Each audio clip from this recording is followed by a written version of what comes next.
ভিক্ষুককে চাল দিয়ে বিদায় দিলে কিন্তু আপনার জীবনে বিপদ আসতে পারে। অনেকেই আমরা ভিক্ষুককে চাল দিয়ে বিদায় করে দেই। মনে রাখবেন, ভিক্ষুককে কখনো খালি হাতে তাড়িয়ে দেবেন না, কেননা নবীজি সাল্লাল্লাহু আলাইহি ওয়াসাল্লাম এটা নিষেধ করে দিয়েছেন। আল্লাহ পাক রব্বুল আলামিন নিজেও নিষেধ করে দিয়েছেন। আল্লাহ পাক রব্বুল আলামিন নিজে বলছেন, কোরআন খুলেন 30 নম্বর পারা 17 নম্বর পৃষ্ঠার 8 নম্বর লাইন, সূরাতুদ দোহার 9 নম্বর আয়াতে আল্লাহ বলছেন, ফাআম্মাল ইয়াতীমা ফালা তাকহার, তুমি ভিক্ষুককে কখনো ধমক দিও না।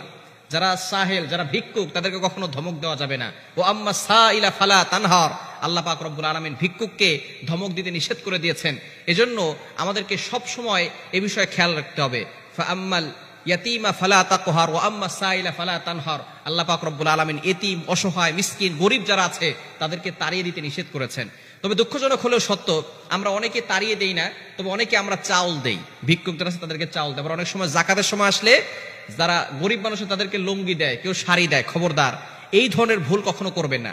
যাকাতের টাকা দিয়ে লুঙ্গি, শাড়ি কিনে দেওয়া, এটা কিন্তু ইসলাম সাপোর্ট করে না। ইসলাম এটাকে নিষিদ্ধ ঘোষণা করেছে। আপনি জাকাতের কিছু দোকান আছে, জাকাতের শাড়ি কিনে, জাকাতের লুঙ্গি কিনে তারা এক একজনকে লুঙ্গি দেয়, শাড়ি দেয়।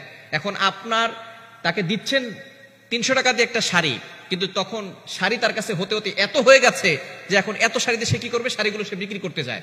যখন সে বিক্রি করে তখন সে পায় 150 টাকা। আপনি কিনেছেন 300 টাকা দিয়ে, কিন্তু সে পেল 150 টাকা। এখন আপনি চিন্তা করেন জাকাত দিয়েছেন কত টাকা। আপনার এই জাকাত পরিপূর্ণভাবে আদায় হয় নাই।